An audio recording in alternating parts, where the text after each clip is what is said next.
Welcome to the deep dive, where we cut through the noise. Getting right to the core. Exactly. Today we're looking at the Korean market landscape for 2025. The sources we've reviewed describe it almost like a crucible. Crucible. That fits. You've got this really strong domestic push for change clashing, potentially, with a very uncertain global picture. Right. So our mission today is to, unpack those key forces, spot the big risks, the opportunities, and what it all might mean for you tracking this market. And that core tension is really central to the analysis. On one hand, a powerful domestic agenda, fixing the Korea discount, pushing co-SPI up.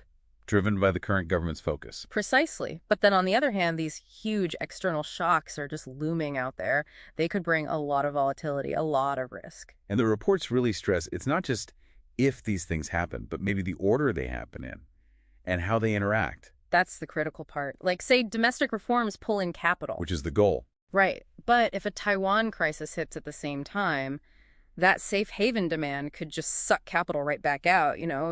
The domestic good news gets swamped. Or rising oil prices forcing Korea onto the defensive, economically speaking, even if they want to be expansive. Exactly. They're not in separate boxes. These things collide.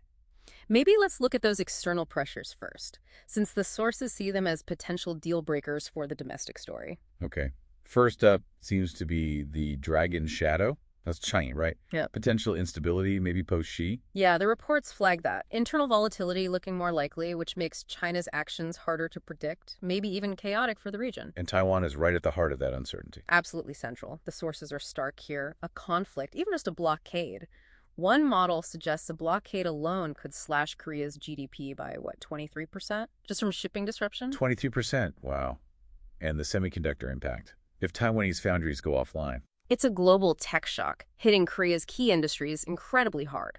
Now, sure, there are opportunities from de-risking, like China Plus One. Shipbuilding orders are apparently surging near 100 trillion won. So some specific sectors benefit. Some do. But the systemic shock from broad Chinese instability, especially given Korea's import reliance on China, that could easily outweigh those specific gains for the market overall. Okay, so beyond China, the sources talk about global fault lines, Middle East, and closer to home, the Korean peninsula itself. With the Middle East, say Iran-Israel flares up badly, the main threat for Korea isn't really direct involvement. It's global stagflation, mostly via oil prices. Right, I saw those figures. Models showing oil potentially going from, say, $78 now up to $150, maybe even higher. Yes, in a full conflict scenario. And the CASPI impact. They estimate anywhere from a 5% drop to over 25% down. It's a serious macroeconomic hit. And on the peninsula, any shifts expected there? Well, the reports float the idea of a Trump-Kim gambit 2.0. A return to that top-down diplomacy, maybe linking talks to the future of U.S. forces Korea, USFK. Ah, okay. And that creates a kind of split in the market. It does. You could get these speculative bumps in North Korea-related stocks on headlines alone. But the deeper, more structural story the sources point to is in defense stocks. Because if USFK's role changes, Korea might need to lean more heavily on self-reliant defense. Exactly. And that aligns with their already strong defense export performance, nearing that 100 trillion won mark you mentioned.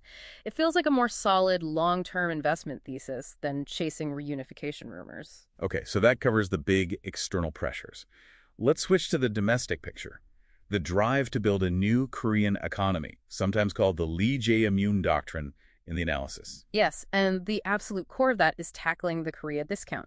The numbers really tell the story. Korea's average ROE, return on equity, is low, maybe 8% compared to like 15% in the U.S. And the PBR, price-to-book ratio, is hovering around 1.0x. Meaning the market basically values companies at their liquidation value, not pricing in future growth or intangible assets. It's a long-standing problem they seem determined to fix. So how do they plan to tackle it? What's the main tool? The big one highlighted is potential commercial act reform. Specifically, tweaking directors' fiduciary duty. To include shareholders, not just the company. Exactly, expanding it to company and shareholders. The idea is this directly hits the agency cost problem, where managers might act in ways that benefit controlling families but hurt minority shareholders. It gives those minority shareholders stronger legal grounds to challenge value-destroying decisions. And that reform alone could be enough to trigger a wider market re-rating. That's what the sources argue. That's the argument, that this specific change could be catalytic. They crunch the numbers, even a modest PBR lift, say to 1.2x or 1.5x, closer to global norms, could mathematically push the KOSPI up significantly. Some models point towards 4,000, maybe higher. Interesting. Beyond governance, what other domestic drivers are highlighting? Policy is also pushing growth in key areas. AI is huge, with plans for, 100 trillion won in investment. That drives demand for HBM, high bandwidth memory, obviously, but also power infrastructure, cooling tech. And I guess the energy mix discussion ties into that.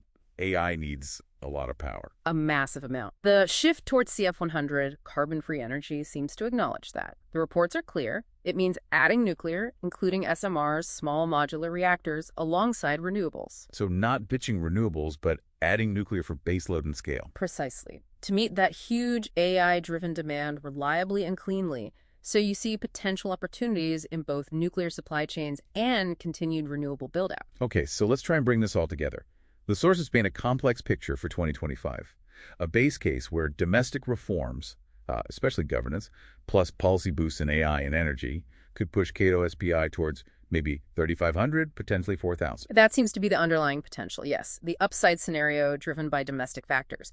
But to T, and it's a huge but, in all the analysis, those severe external tail risks remain. A China hard landing, a Taiwan conflict, a major Middle East war.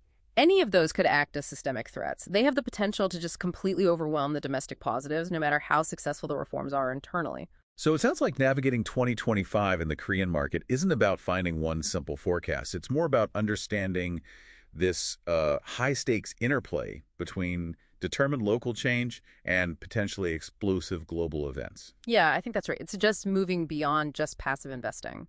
The sources imply you need a more active, maybe scenario-based approach. Focusing on those structural domestic themes: governance, self-reliant defense, AI infrastructure, the energy transition. While also thinking seriously about how to potentially hedge against those big external shocks, it requires a more dynamic strategy, perhaps. Definitely a lot for you to weigh up. Yeah. So here's a final thought to leave you with. In this really intricate dance between Korea's ambitions and global turbulence, what single external factor do you think poses the biggest test to Korea's ability to shape its own economic destiny next year?